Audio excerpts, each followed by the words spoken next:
Essa aqui vai ser a nossa aula 9, tá? A primeira coisa que eu quero fazer nessa aula, vocês estão vendo aqui alguns temas, tá? Que o resultado central que a gente quer provar nessa aula é o teorema de Guerin de Leto, tá? Mas como eu sei que pode ter alguma pessoa nessa turma que ainda não fez ou tá fazendo teoria da medida, então eu vou meio que fazer aqui um kit de sobrevivência, tá? De teoria da medida, tá? Então, essencialmente, essa é vai ocupar uma boa parte dessa aula, tá? Então, quem já fez teoria da medida pode pular, bem porque eu não vou tentar ser nem um pouco preciso, tá? Só que a gente vai precisar de alguns resultados da teoria da medida, tá? A partir desse ponto, eu vou tentar, assim, sempre que for possível evitar ou fazer algum outro comentário, fazer uma analogia com alguma coisa de análise, enfim, na RN ou análise complexa eu vou fazer, mas a gente vai precisar de alguns resultados agora de teoria da medida, tá? Bom, o caminho natural para um curso de teoria da medida, quando vocês fizerem, ou se vocês já fizeram, tá? É a gente começar definindo o que é uma medida, né? Então, a ideia, né? Vamos dizer assim, a ideia heurística. Então, a ideia por trás, então, do conceito de medida. A ideia é bem simples, tá, pessoal? O que a gente quer é criar aqui uma função, entre aspas, né? Porque, na verdade, ela pode, né, assumir o valor infinito, tá bom? Que ela vai aqui, não sei como é que a gente pode denotar isso. Inicialmente a gente gostaria de ter isso, né? 2 na Rn, eu quero chamar isso aqui é simplesmente todos os subconjuntos de Rn. Talvez seja a notação mais padrão, seja conjunto das partes de Rn, né? Seja todos os possíveis subconjuntos. Então eu gostaria de ter um cara definido no conjunto das partes e que assumisse valores entre 0 até infinito. O infinito é um valor possível. E que para os casos, vamos botar assim, né? Simples o conceito de medida em Rn e o n volume são iguais.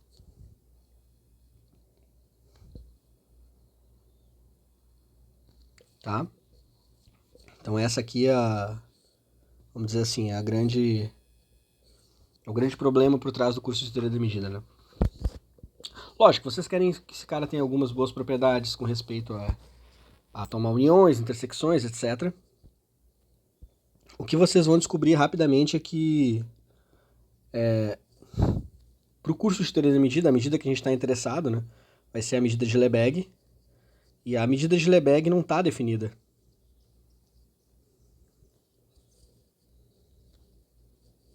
Tá? Para todos subconjuntos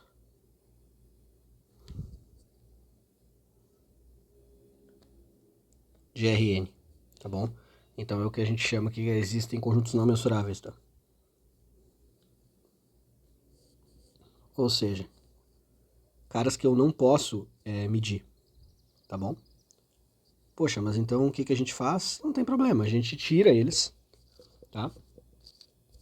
Então a ideia é excluir os casos patológicos, tá?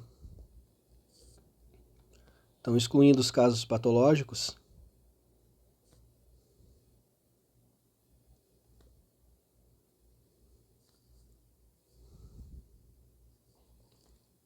podemos encontrar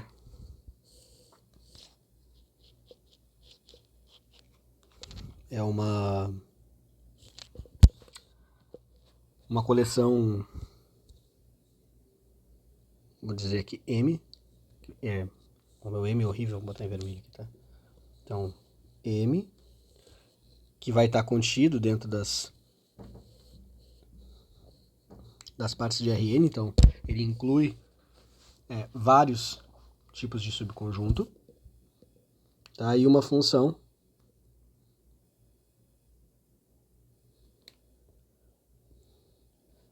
M pequeno, que vai dessa classe de conjuntos em 0 até infinito, tá bom? Então, uma função estendida, então nesse caso, também ela pode assumir o valor estendido, de tal forma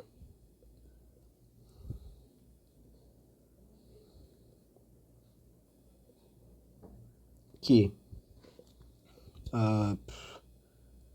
que eu posso dizer aqui? Bom, esse cara M aqui é uma sigma álgebra.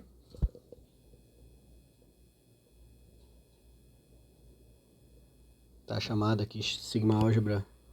Então, sigma álgebra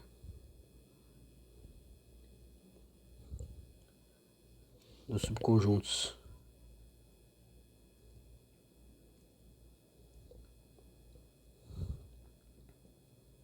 mensuráveis, a Lebesgue, tá? Bom, para quem nunca viu teoria da medida, o que diabos é vou botar uma corzinha um pouquinho mais forte aqui, né? O que é uma sigma álgebra? Então, a sigma álgebra sobre Rn, né? Então isso significa que o vazio e o Rn estão aqui dentro. Se um A ele está aqui dentro, então o complementar dele também está dentro dele. E ele é fechado também com respeito a uniões enumeráveis. Então, se eu tenho uma sequência de conjuntos aqui, todos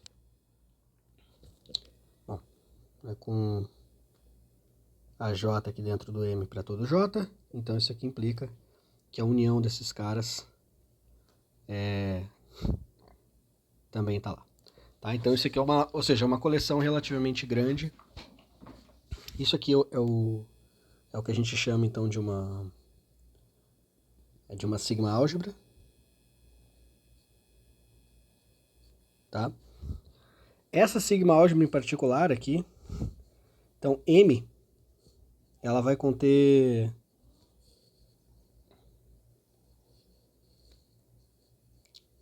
todos os abertos, fechados, enfim, as operações então que eu posso fazer com aberto e fechado. Então o que a gente chama lá, vocês vão ver no curso de teoria do que a gente chama os G deltas, os F sigmas, tá, etc. E ela também contém todos os subconjuntos de Rn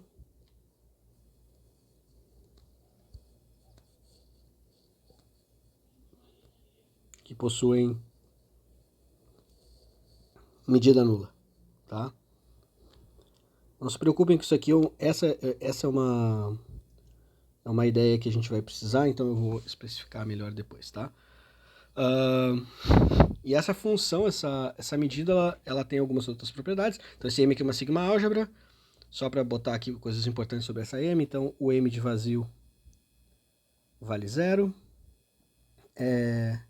Se E está contido em F, então a medida do E é menor ou igual que a medida do F. Então você tem uma aditividade, então, uma monotonicidade, se vocês quiserem chamar assim. E a propriedade especial dela é que se eu tenho aqui a J de novo, né, uma sequência de conjuntos com todos eles mensuráveis e disjuntos,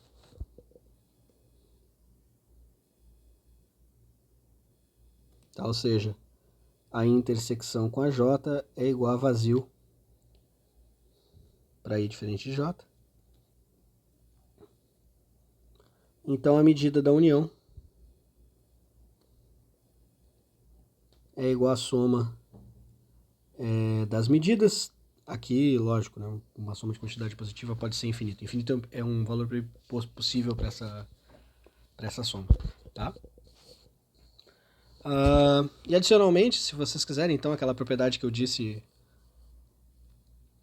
da medida conhecida para caras conhecidos, então, e a medida de 0,1 na n é 1. Então, ou seja, se eu pegar o cubo unitário, ele de fato ele tem o volume do cubo unitário, tá? E esse carinha aqui, o que a gente em geral denota, então, é o próprio Rn, equipado com essa sigma álgebra dos conjuntos mensuráveis e da medida, é o que a gente chama, então, de um espaço de medida, tá?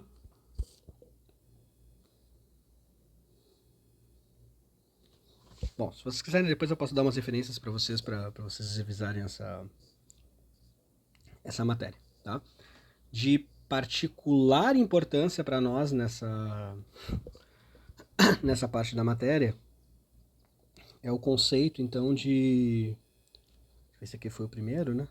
Então, essa aqui era a questão da medida. Então, vamos para o nosso primeiro ponto aqui, que é importante, é a ideia, então, de a conjunto de medida zero, tá? De medida zero, tá? De medida de Lebesgue zero, tá? Então, a gente vai dizer, tá? Que um A contido aqui em Rn tem medida nula, ou zero, tá? Se para todo epsilon maior que zero, eu puder encontrar aqui uma coleção. Bom, daí depende do tipo de conjunto, mas a gente pode pegar de n retângulos, então, ou n cubos, como vocês quiserem aqui. N cubos, n retângulos. Isso aqui não é tão importante. Vou denotar aqui por I esses caras, tá? Tais que acontecem duas coisas.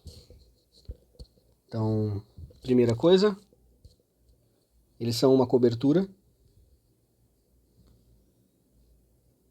do meu conjunto A. E a segunda coisa é que a soma, notem que isso aqui são cubos, tá? Então, teoricamente, eu posso medir, são objetos conhecidos. Então, a medida deles tem que ser menor do que epsilon, tá? Onde aqui, quando a gente pensar a medida de um n cubo, a medida desse cara, às vezes também as pessoas denotam simplesmente por algo assim. Isso aqui seria B1 menos A1 vezes Bn menos An. Aqui, se o teu I, então ele é o produtório de intervalos do tipo AJBJ, tá? Vou botar I aqui para tirar esse negócio, né? Senão vai ter que botar muito índice, tá? Então, para o intervalo aqui, essa é a ideia, tá bom? Então, isso aqui é o conceito de um conjunto de medida zero. Então, um exemplo, se vocês não conseguirem fazer sozinhos, a gente pode fazer em aula, tá? Então, um exemplo, conjunto de Cantor.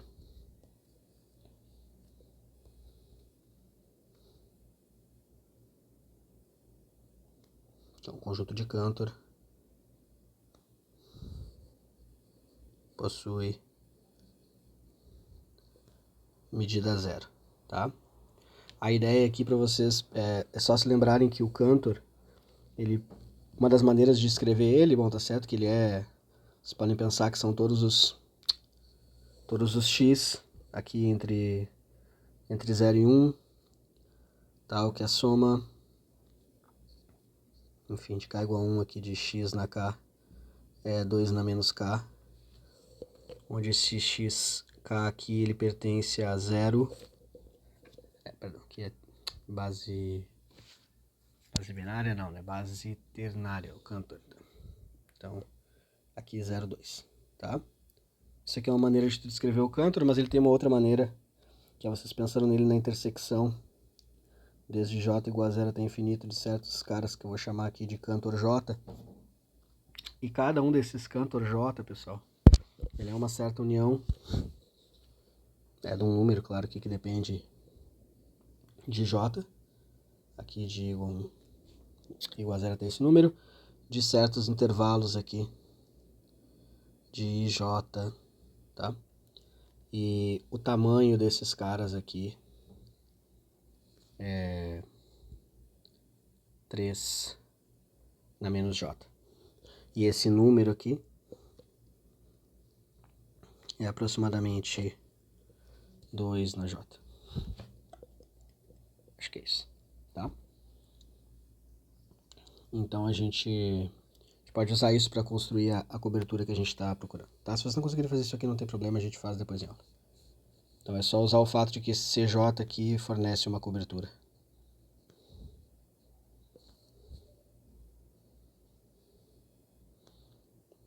E daí é só a gente pegar e escolher o epsilon para esse cara ficar pequeno, tá? Por que esse conceito é importante, tá? Por causa do conceito de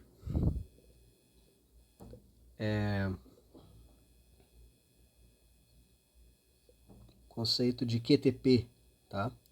Que significa para quase todo ponto, tá? O que significa? Então isso aqui significa que então tiremos que uma certa propriedade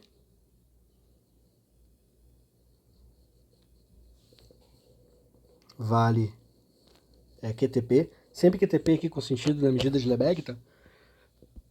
Então QTP é se o conjunto de pontos onde ela falha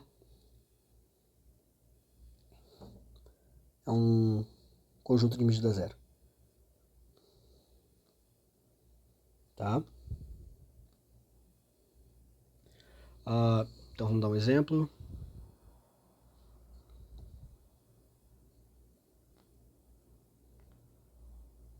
Então, por exemplo, vamos pegar uma função, então sejam aqui f e g, duas funções aqui da reta, vou botar aqui do 0, 1, mais fácil, mais rápido, 0, 1 é na reta, definidas por, então, f de x é igual a x e g de x vale x se o x não for racional, se ele for um número irracional, ele vale 0 se o x for racional, tá? Então, como a medida de Lebesgue na reta, tá? É 0, do número Q, o conjunto dos números racionais ele é um conjunto de medida 0, então f é igual a g QTP, tá?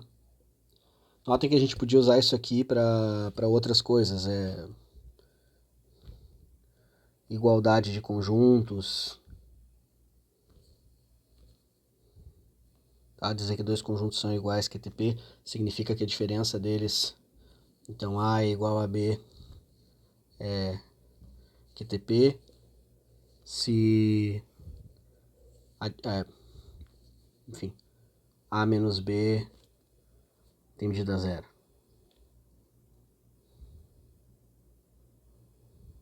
A menos B assim é foda, né? Peraí. A complementar B, né? Tá? Podia usar também isso aqui para convergência. Sei lá, então podia dizer que FK de x converge para f de x pontualmente, né, QTP, se a medida dos conjuntos aqui, dos pontos, tá? Então a medida dos pontos x, onde f de k de x não converge, tá, isso aqui para fazer o seguinte, botar uma outra cor aqui. Então onde isso aqui não acontece, né? É para f de x. Então se esse cara aqui for um conjunto de medida zero, tá, etc. Então conceito de convergência também pode ser usado, etc. Tá? Beleza. O que mais que a gente precisa fixar uma nomenclatura? A ideia do que é uma função mensurável.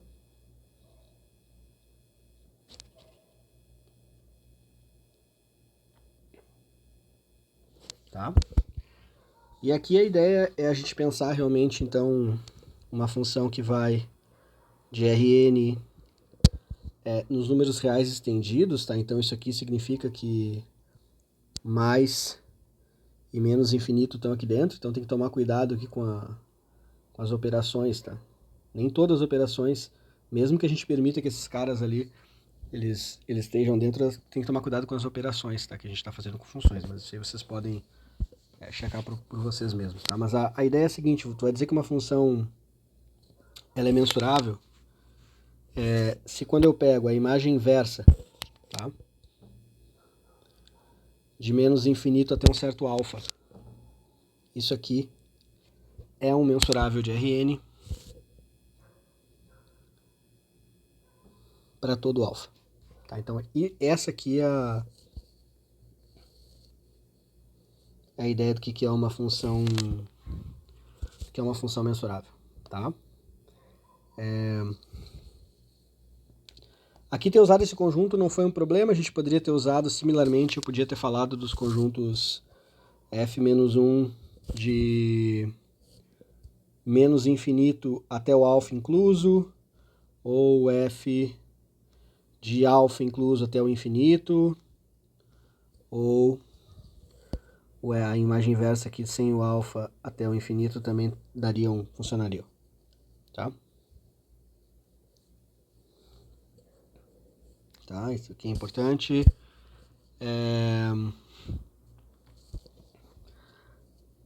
Se f, então aqui não vai de Rn em R, mas vai de Rn em C, que é o caso que a gente está interessado, né? A gente está interessado no caso em particular de funções que vão dos números complexos nos números complexos, né? Então é feito de forma similar.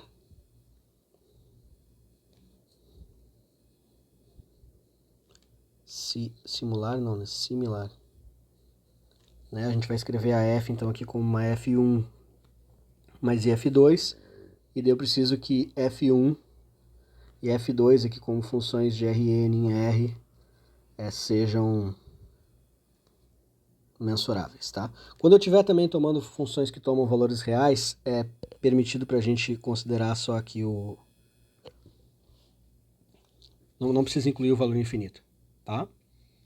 Mas a ideia é fazer isso daqui.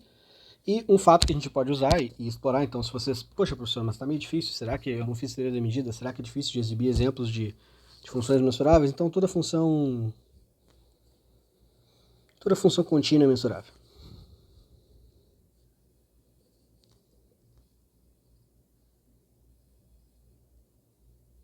Tá bom? Então, isso daqui seria... Não sei, seria assim, tipo, a nossa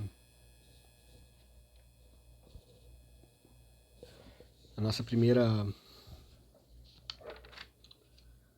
as primeiras relações importantes sobre mensurabilidade. Eu não sei se estou esquecendo alguma coisa básica aqui, que eu gostaria de de discutir com vocês sobre funções mensuráveis, mas eu acho que não. Eu só quero ver aqui, deixa eu abrir um livro aqui só pra gente dar uma... Bom, acho que a gente pode falar um pouquinho sobre isso aqui, porque daí eu já aproveito e anuncio 2 teoremas que depois a gente vai acabar usando e que são bem importantes. Então eu vou falar aqui de aproximação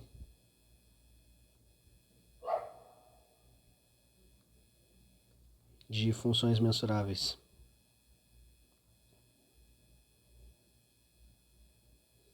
Tá?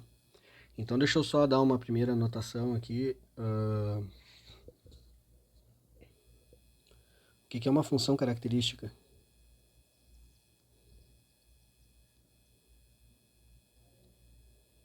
Tá? Então, dado um certo A, aqui um mensurável, tá? A gente vai definir xa de x como sendo a função que vale 1 se o x está no A e 0 caso contrário. Então, a função que só enxerga o A. E com a noção de função característica, a gente pode dizer o que é uma função simples.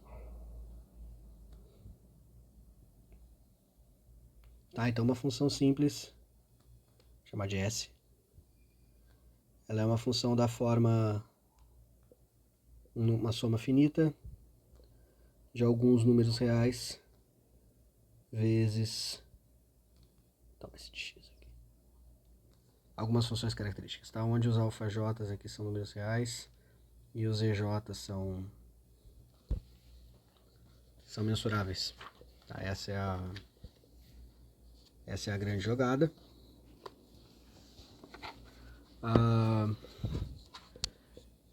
E daí a questão é a seguinte, tá? Isso é um resultado de teoria de medida, então eu vou falar de 3 resultados que a gente pode precisar acabar usando em algum lugar.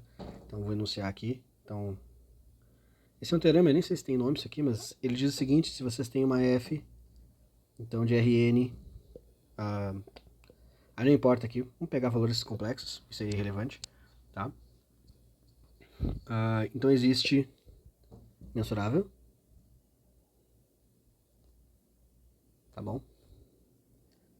Então existe uma sequência SK de funções simples,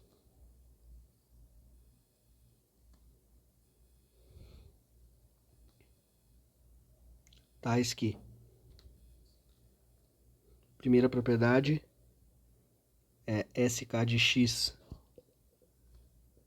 é menor ou igual que SK mais 1 de x em módulo. Para x, ó, então vamos usar agora a propriedade quase todo ponto em Rn. Ou seja, o conjunto de pontos onde essa tua sequência aqui ela não é crescente, né? E não vale ou seja, ou não decrescente, como vocês quiserem chamar, ele tem medida 0, tá? E o limite, quando eu faço K para infinito, de SK de x também vai para minha função f de x, também aqui para x quase todo ponto, tá? Então, se eu jogar fora um conjunto de medida 0, eu posso aproximar muito bem, obrigado, uma função mensurável como um limite de funções simples, tá? Então esse é um resultado bem importante, tá? E os outros dois são um pouco mais, eu diria, um pouco mais profundos, tá? O segundo resultado, e a gente vai usar ele, tá? É o teorema de Egorov. E o teorema de Egorov nos diz o seguinte, né? Suponha que tu tem, seja FK aqui, K igual até infinito. Então uma sequência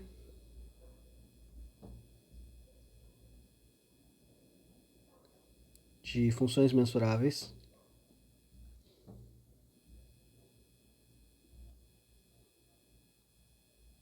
tá? Todas definidas aqui sobre um mesmo E. Aqui pode pegar os valores complexos, tá? Todas definidas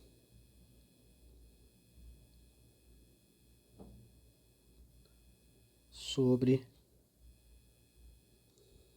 um mesmo mensurável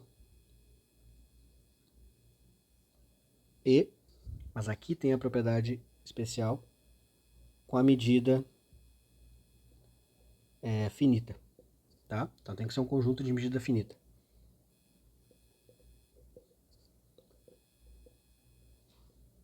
Se eu sei que essa sequência de funções FK, ela converge para f, tá? Para uma certa função f, em quase todo ponto x aqui em E, então, dado um epsilon maior que zero, existe um fechado a epsilon contido em E, tal que 1. A medida desse cara aqui é arbitrariamente pequena, então ela é menor do que epsilon. E 2, a convergência é uniforme sobre a epsilon, tá? Tá, esse é o teorema de Egorov. Notem que tem uma coisa importante aqui, tá, pessoal? Todas as funções FK estão definidas sobre um mesmo cara, e esse cara tem medida finita. Se eu puder pegar esse cara com medida finita, eu consigo achar um cara fechado que está dentro dele. Esse conjunto pode ser muito maluco, tá bom? Eu não sei nada sobre nenhuma outra propriedade desse cara. Tal que... Opa, ficou muito claro isso aqui. Tal que a diferença dos dois tem uma medida arbitrariamente pequena e sobre esse cara aqui a minha convergência é uniforme, tá? Isso aqui é muito importante, tá? Então esse aqui é o teorema de Egorov. A gente vai usar esse resultado, tá bom? Muito bem. O outro resultado que a gente vai acabar usando também, e eu quero deixar ele enunciado, vou ver se eu consigo... Não vou conseguir enunciar ele aqui. Tem que enunciar aqui abaixo. Então, tudo bem, vou começar aqui, vamos ver. É o teorema de Luzin, tá? O teorema de Luzin não é um teorema sobre convergência, mas ele é um teorema sobre regularidade. Eu acho que eu não preciso usar ele diretamente, mas eu vou deixar ele enunciado aqui porque ele pode nos ser útil, tá? Acho que tem um passo ali que quando eu estiver demonstrando o teorema de Guerin-Leto, que talvez eu precise do Luzin, então já vou enunciar ele. Tá? Então, suponha que eu tenho uma f aqui, mesma coisa, f de E aqui em R mensurável, com E, um mensurável de medida finita. Tá bom? Então existe um F epsilon contido em E, fechado.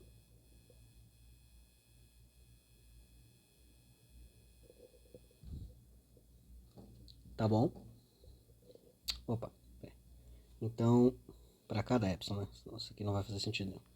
Então, para cada epsilon maior que zero aqui existe um F epsilon contido em E fechado,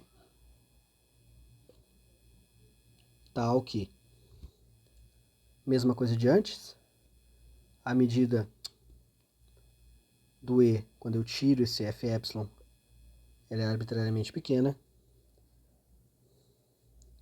E agora a questão importante é que quando eu pego a minha F e restringo ela ao meu Fy, então essa função aqui que vai de Fy em R, ela é contínua.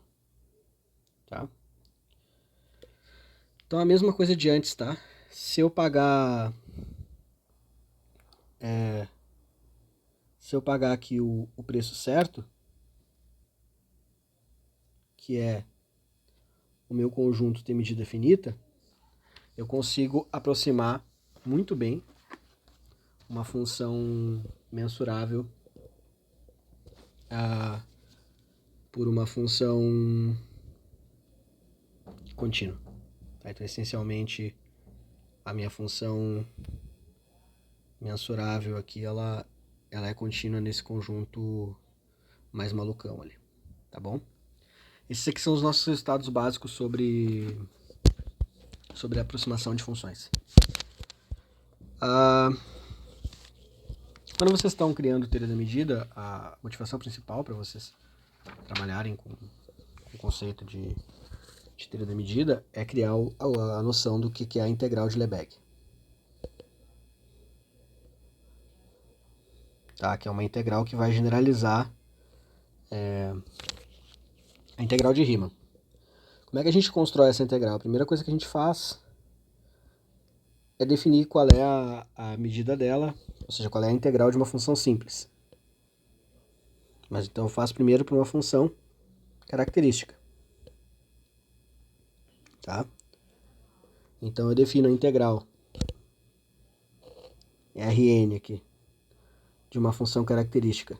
E aqui daí em geral acontecem duas coisas, tá? O padrão aqui no curso de teoria da medida é usar aqui um dm, tá? Pode indicar o x se vocês quiserem para dizer a variável de integração, mas em geral se usa um dm e se define isso como sendo a medida de A, tá? Para nós depois, esse dm aqui,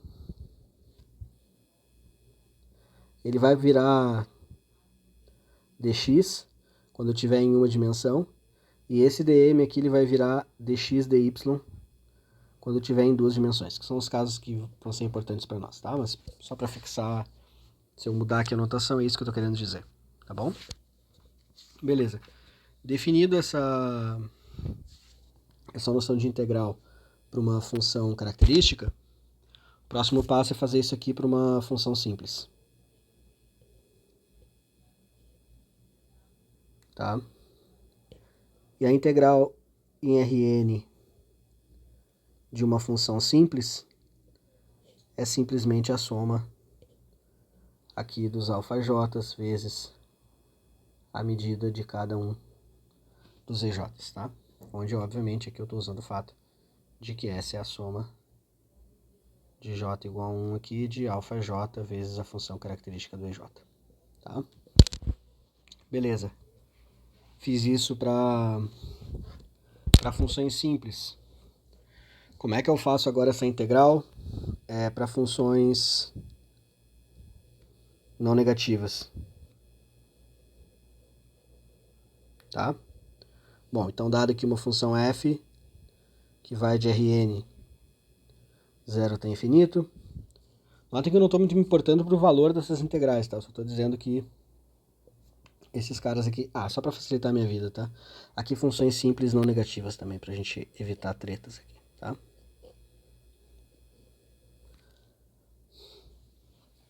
O que eu faço agora? Bom, daí esse caso aqui eu vou definir a integral em Rn da f de x. Como sendo aqui eu pego o sup. Então em todas as funções simples que são majoradas pela f, da integral em Rn das funções simples com respeito à medida de Lebesgue. Tá? Tá, beleza. E daí agora a gente vai ter que fazer uma concessão para os dois casos seguintes, porque agora se eu tenho uma funções gerais, né? Eu tenho uma função, então vamos pegar aqui uma função f que vai de Rn em R, o que eu faço é escrever ela como sendo a parte positiva dela, mais a parte, ou menos, né, assim, menos a parte negativa, e eu vou definir a integral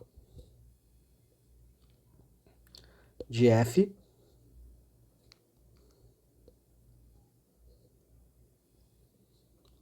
como sendo a soma dessas integrais aqui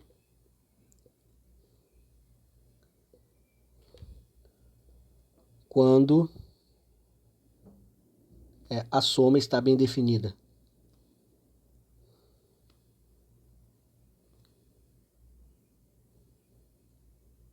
A soma, qual soma? Essa soma aqui, tá? Essa soma aqui. Então, por que isso? Porque claramente uma dessas integrais podia dar infinito. Se uma delas for infinito, ou mais ou menos infinito, não importa, e a outra for um número, bom, daí na álgebra das funções estendidas, mais ou menos infinito somado com um número dá mais ou menos infinito. Mas se ambas dessem infinito, daí vocês teriam um problema e a gente teria que tomar um pouco mais de cuidado. Então, para evitar esse pouco mais de cuidado, o que em geral se faz é considerar apenas, então a gente vai dizer, né, diremos que f, então de Rn, aqui, isso pode ser em R, que também pode ser em rede estendida, isso não tem problema. A gente vai dizer aqui que ela é integrável, tá bom? Essa é a grande questão. Se, então essa aqui vai ser a primeira equação da aula. Se a integral em Rn do módulo dessa função for finito. Só lembrando então que o módulo de f de x é de fato a parte positiva mais a parte negativa. Acho que eu botei embaixo ali, né? Então, mais e menos, tá? Então isso aqui é o que a gente vai chamar de funções integráveis. E, bom, né, similarmente,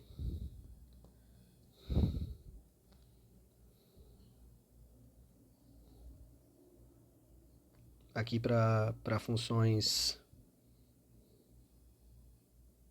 f que vão de Rn e assumem valores complexos, simplesmente fazendo f, se f é igual a u mais iv, então a gente faz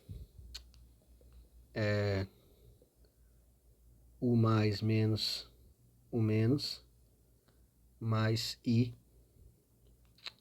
v mais menos v menos, e daí o truque todo é analisar individualmente cada um desses integrais aqui, tá?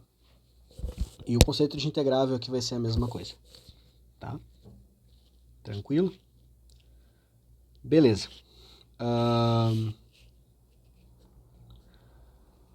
De novo, né? Deixa eu chamar aqui a atenção antes da gente continuar, né? Chamar atenção para um fato aqui, né? Funções. Lembre-se, né? Funções aqui em teoria da medida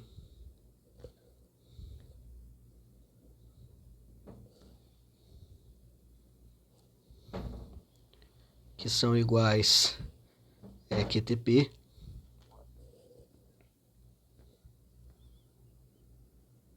tem a mesma integral. Tá bom? Então, quando a gente for considerar agora o próximo tópico, que é o conceito dos espaços, isso aqui vai ser importante, tá? Então, os espaços das funções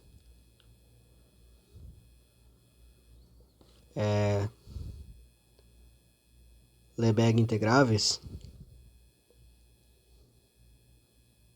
tá bom? Então, na verdade, isso aqui não é um espaço de funções, tá? Isso aqui é um espaço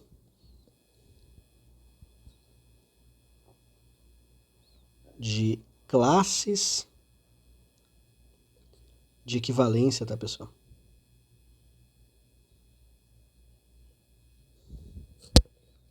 funções. Tá bom? Só para deixar bem especificado isso daqui. Então, os espaços que vão ser importantes para nós aqui vão ser os chamados espaços LP de Rn. Então, esses caras aqui vão ser então, as funções ou classes de equivalência, né? De funções que vão de Rn em C, e tais que, quando eu pego a integral em Rn da norma, né, de f de x e elevo na potência p, isso aqui é finito, tá bom? Então, esses aqui são os espaços das funções Lebesgue p-integráveis, tá?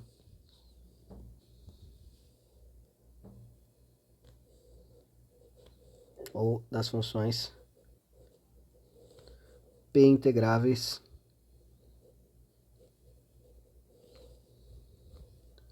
a Lebesgue, tá?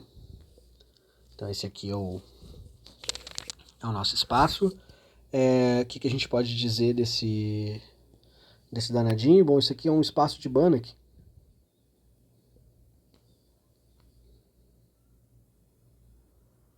Quando munido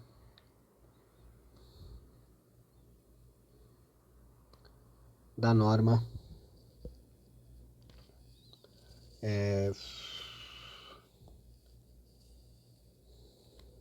LP, que é a gente pegar aquela integral na potência P e tomar a raiz pésima, tá?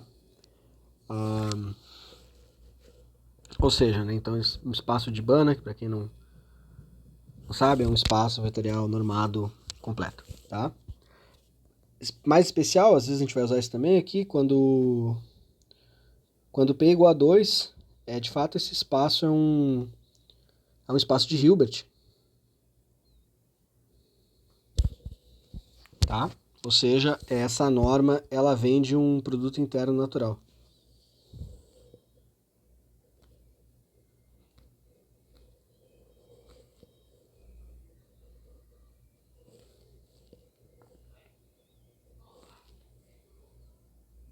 Tá? Qual é o produto interno? Bom, FG, aqui seria a integral em Rn de f de x, g barra de x dx, onde CF aqui, né, U mais IV e G é igual a mais IB, então G barra é só o conjugado, né? Tá bom? Então esse aqui é o nosso espaço, tá bom?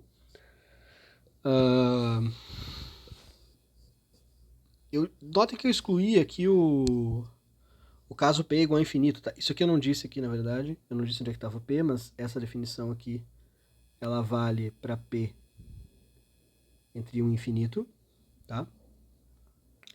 O caso P é igual a infinito, ele também é um espaço de Banach, não tem problema. Mas, nesse caso aqui, então nesse caso, a F vai estar em L infinito de Rn, quando aqui é a equação 4, né? Então, 4 quando a norma é infinita, quando essa norma aqui, a norma é infinito, que a gente pode escrever então como ínfimo, sei lá aqui, cara, lambda, maior ou igual que zero, tal que a medida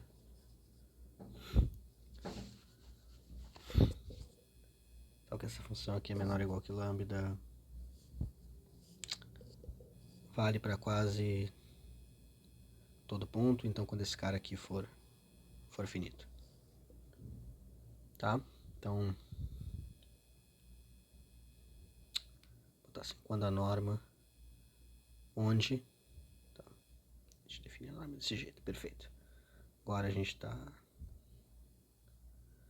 bem? Tá, então esses aqui são os nossos espaços. Bom, existem algumas Então, esses espaços têm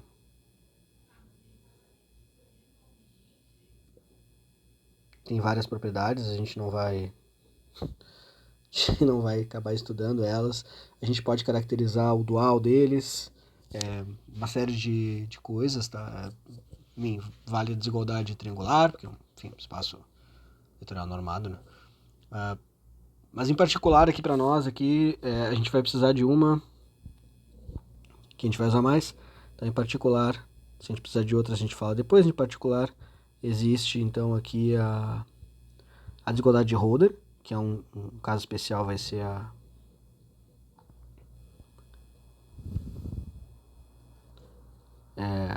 desigualdade com Schwarz.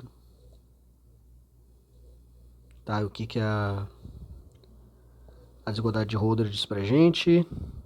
Ela diz que se eu quiser calcular a norma L1 de um certo produto de funções, então isso aqui é menor ou igual que eu pegar a norma LP da F e G, a norma Q, onde 1 sobre P mais 1 sobre Q é igual a 1, tá? Seja o que isso aqui for, enfim, finito, etc, ou não, tá? Não precisa de nada. Mas isso aqui está dizendo uma coisa importante, tá? Então, se eu começar com uma função que está em LP e uma outra função G que está em LQ, o produto delas vai ser integrável. Em particular, se as duas funções estiverem em L2, o produto delas está em L1. Tá? É assim que a gente vai interpretar mais isso daqui. Tá? Beleza. Qual que é a última coisa que a gente precisa aqui de teoria da medida? Acho que a gente precisa falar um pouco então sobre teoremas de diferenciação. Bom, também tem o teorema de Fubini, tá? Então vamos falar aqui rapidinho. Eu não vou entrar em grande detalhe. Eu só vou dizer que ele vale e que a gente pode fazer isso aqui. O que eu quero falar com o teorema de Fubini, para o caso que a gente tiver específico, que a gente estiver integrando. Se você tiver uma função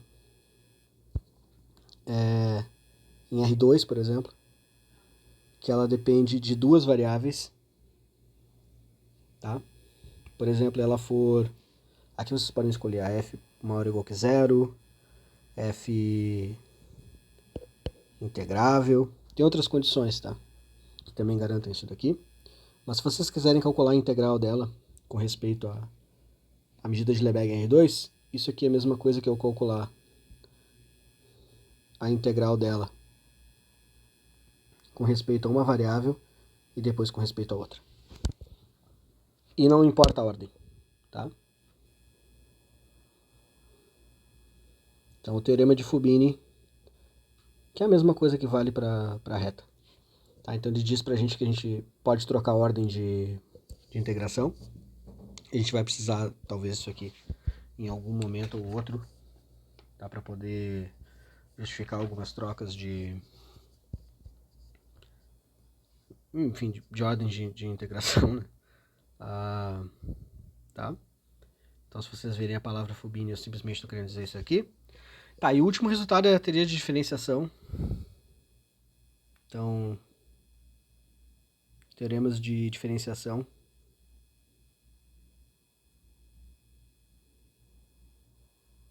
Em teoria da medida. Então, essa é a última coisa que a gente vai precisar falar aqui. Mas é o tópico talvez mais carregado e o que a gente precisa tomar o máximo de cuidado, porque isso aqui realmente a gente vai acabar usando algumas ideias daqui. Então a ideia é tentar ver como é que eu consigo colocar um conceito de derivação, tá? Em certa forma, de forma correta para a gente poder usar junto com a teoria da medida. Então tem alguns teoremas. O primeiro resultado aqui é o teorema de diferenciação de Lebesgue.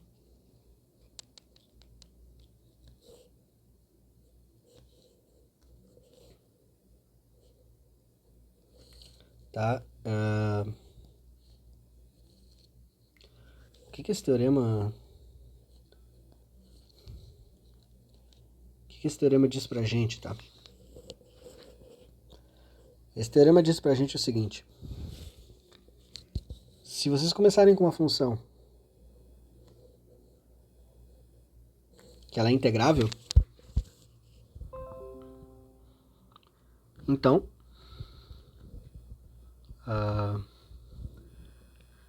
se eu pegar o limite, tá? Sobre bolas aqui, onde as bolas estão indo, a medida dessas bolas, ela está indo para zero, e todas elas contêm um ponto X, e eu pegar a média, então, do volume da bola, da integral sobre essa bola, tá bom? Isso daqui é igual a f de x para x quase todo ponto em R, tá? Tá, então, assim, a grosso modo, o que isso daqui tá dizendo pra gente, assim, essencialmente, tá? Mas sem dizer isso, eu vou apagar inclusive, mas eu quero só falar, é como se vocês estivessem derivando a integral, tá? E eu tô voltando pro valor da f. É como se fosse uma versão do teorema fundamental do cálculo, tá? Então a ideia aqui realmente é a gente começar com uma esfera, com uma bola, né? E a gente vai diminuindo essa bola. Notem que não importa muito como é que eu vou diminuindo elas, isso é irrelevante, tá? A única coisa que eu estou pedindo para vocês é que conforme o tamanhozinho dessa bola for diminuindo, o ponto X tem que estar em todas, tá? E daí quando eu faço essa bola diminuir, ou seja, os raios estão ficando pequenos, o valor daquela integral, que muitas vezes aqui a gente denota também por média, desse jeito, tá? Então isso daqui está convergindo para f de x QTP. Tá, então esse aqui é o teorema de diferenciação de Lebesgue. Esse teorema ele é particularmente muito importante para nós, porque é a partir dele que a gente... É uma consequência direta dele o conceito de pontos de densidade. O ponto de densidade 1, se vocês quiserem ser bem mais específicos, então. Pontos de densidade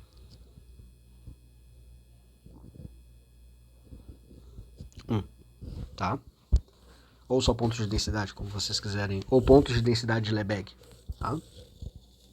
Então, como é que a gente define isso aqui? Isso aqui é o seguinte, é dado um E contido em Rn, então diremos que um X aqui em Rn, ele não precisa estar em E, tá? É um ponto de densidade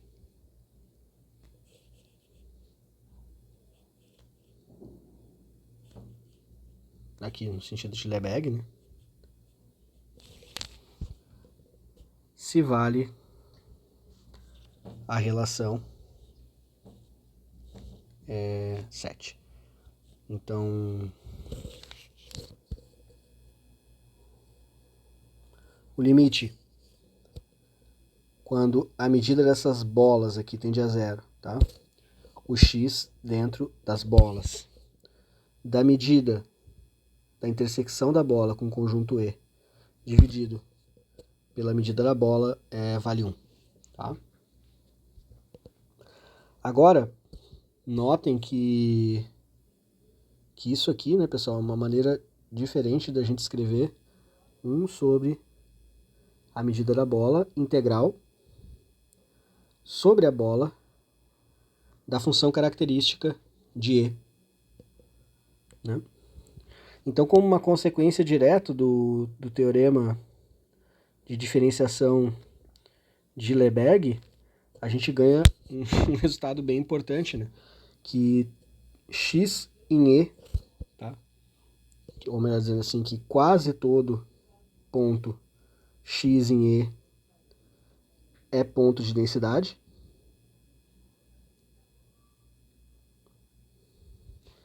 E que quase todo ponto x que não está em E não é ponto de densidade. Tá? Isso aqui é relativamente importante, tá? A gente vai precisar desse conceito, tá? De pontos de densidade 1. Até vou deixar esse 1 aqui. Tá bom? Na demonstração do nosso teorema do Guerin-Leto. Tá?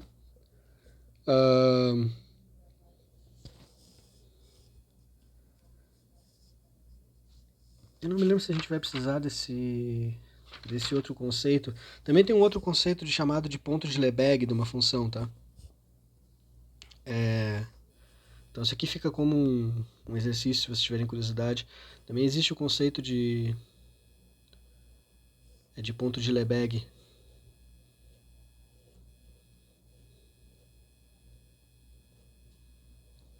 De uma função f mensurável, tá?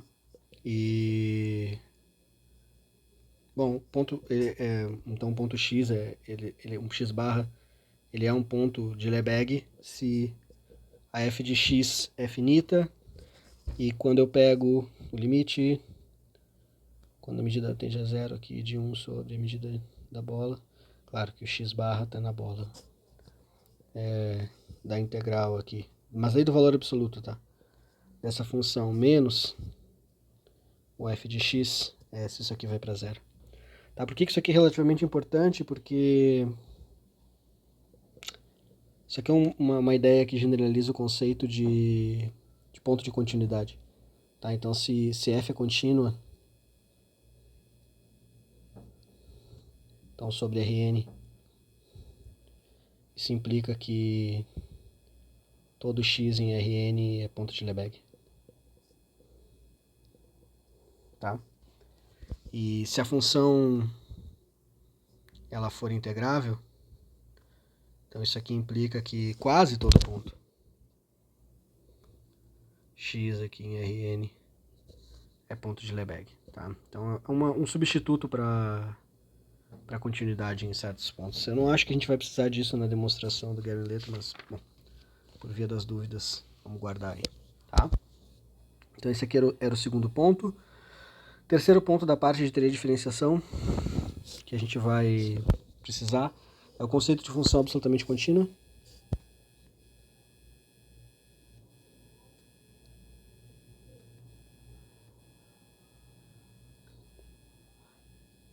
Tá? Então já vou enunciar ela no caso que a gente precisa, que é o caso da reta. Então se eu tiver se f, uma função aqui que vai de um intervalo fechado nos números complexos, por exemplo. Tá? Então seja f. Né? Tá? Então diremos que então f pertence a C. Se vocês quiserem ser bem precisos, a C de AB, ou simplesmente vocês vão dizer que f é absolutamente contínua, mas o absolutamente contínua sobre a C, sobre a B, a continuidade absoluta é sobre algum lugar, tá? Se para todo epsilon marque zero, existe aqui um delta positivo, tal que vai valer a relação 8.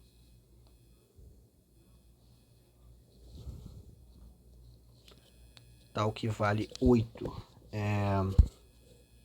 Quando eu pego a soma de j igual a 1 até n, vou botar aqui f de bj menos f de aj, isso aqui é menor que epsilon, quando a soma de bj menos aj é menor que delta.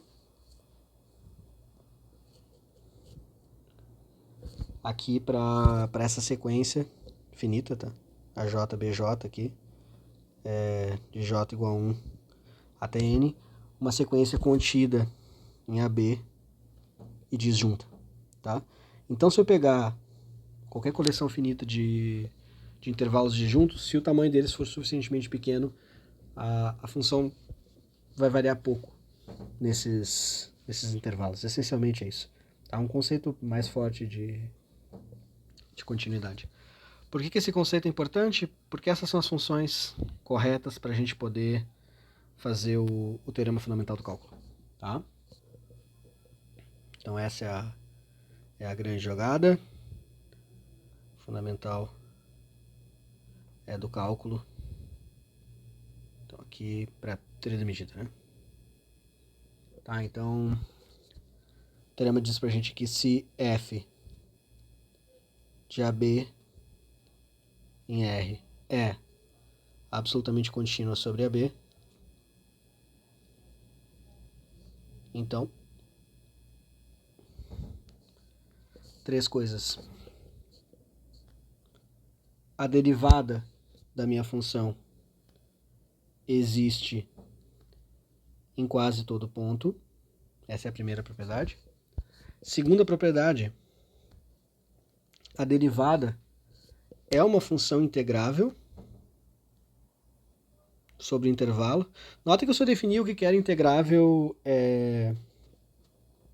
para Rn, mas o conceito aqui é similar, tá? Integrável aqui para B significa simplesmente que a integral, com todas as f's, então, que vão de AB em C, né? Tais que é integral sobre o intervalo AB do módulo da f de x é finito. Tá? Não tem mistério. Vou deixar isso aqui em outra cor só para... Tá? Acho que é bem razoável. E a terceira propriedade, que é a mais importante, vale o teorema fundamental do cálculo, tá? Então f de x é igual à integral de a até x da derivada da f mais o valor dela em a. E isso aqui vale para todo x entre a e b, tá? Lógico que igualdade também em QTP, tá? E vale a recíproca, né? E reciprocamente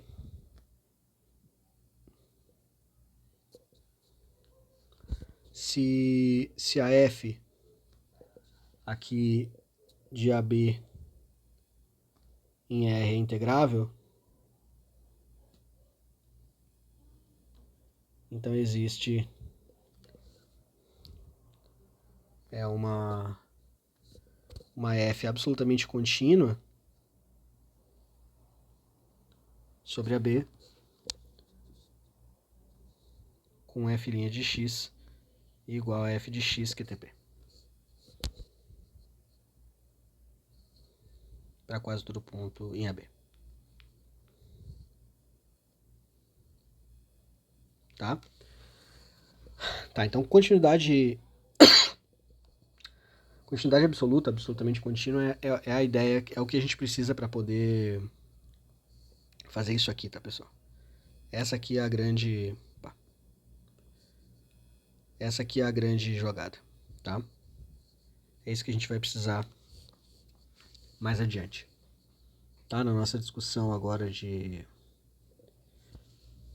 realmente do teorema de Guerin-Leto, tá? Então, podem ter mais coisas, tá, de teoria da medida. Então existe, vou deixar aqui registrado, então existem muito mais coisas.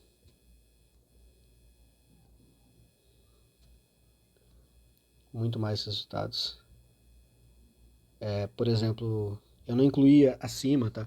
Mas, por exemplo, tem todos os teoremas de convergência, tá? Que eu posso vir a acabar usando, e é missão de vocês, se vocês nunca viram, pelo menos darem uma olhada. Não vou escrever todos, tá? Então, teorema de convergência dominada, monótona,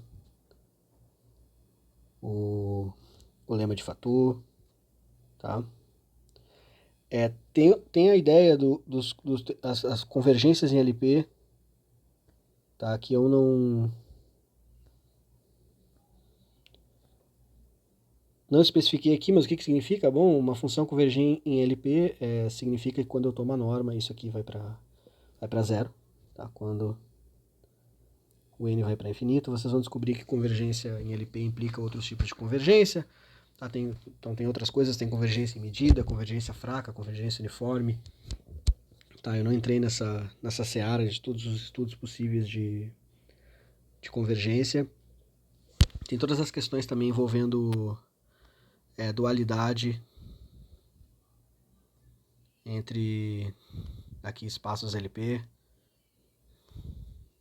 tá? Então, a gente não vai falar disso agora. E depois eu vou acabar vendo aqui os espaços do Sobolev. Tá, mas isso aqui a gente vai ver. Tá, veremos depois. Então, quando a gente for falar de espaço Sobolev, a gente vai acabar falando desse conceito aqui, tá bom? Mas daí entra nessa parte separada. Tá? Essa aqui mata a primeira parte da nossa aula 9.